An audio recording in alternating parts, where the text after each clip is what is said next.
The ancient empire more powerful than Rome, nobody talks about.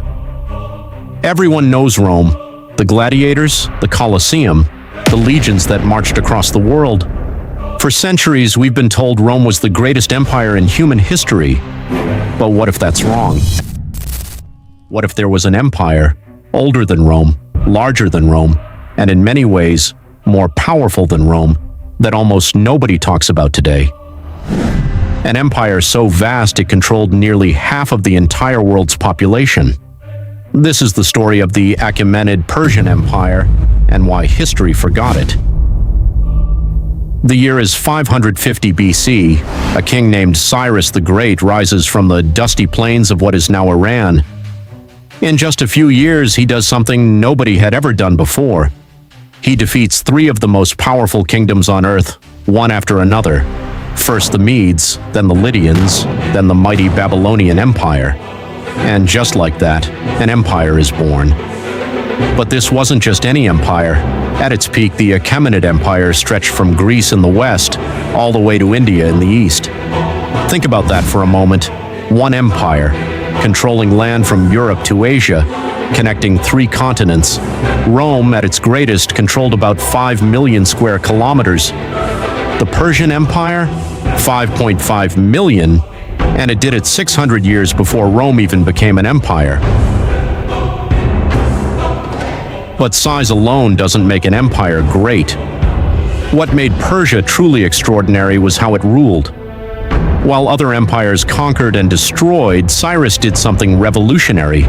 He let people keep their religions, their languages, their local traditions.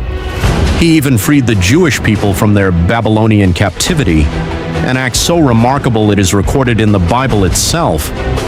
His system of government was 2,000 years ahead of its time. The empire was divided into 23 provinces, each run by a local governor called a satrap. They built 2,700 kilometers of royal roads, a communication network so efficient that a message could travel across the entire empire in just 7 days. For comparison, a traveler on foot would need 90 days to cover the same distance, and at its peak, this empire controlled 44% of the entire world's population. Rome, at its greatest, never surpassed 21%. Let that sink in. Some historians compare it to an early version of a modern communication network. The Persians also created standardized taxes, official languages for administration, and efficient government systems.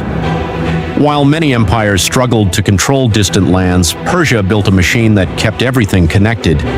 And then there was the money. Persia sat at the center of global trade, gold from one region, spices from another.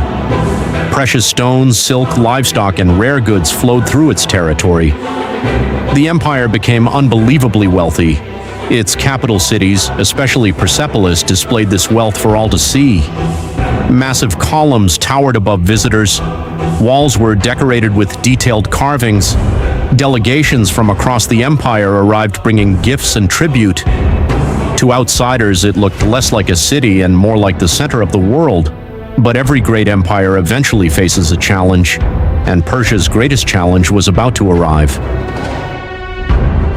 So why don't we talk about this empire the same way we talk about Rome? Here's where it gets interesting. The Persian Empire had one enemy that history never forgot: Greece. The famous battles of Marathon, Thermopylae, the 300 Spartans. These stories were told by Greek historians, and naturally they told the story from the Greek side. Persia became the villain, the faceless enemy, the Dark Empire. But here's what those stories never told you. The 300 Spartans held off thousands of Persians, yes, but the Persians still won that battle. It was only later, at the Battle of Salamis, that the tide turned, and even then, Persia survived for 150 more years after Greece pushed them back. The empire wasn't destroyed by Greece. It was eventually conquered by one man, Alexander the Great, in 330 BC. And even Alexander was so impressed by Persian civilization that he adopted their customs, wore their clothing, and married a Persian princess. That's not what you do to a barbaric enemy. That's what you do when you recognize greatness. The Achaemenid Persian Empire ruled for over 200 years. It connected the ancient world like nothing before it. It gave us concepts of human rights, religious tolerance, and organized government that still echo today, and yet most people couldn't even tell you its name.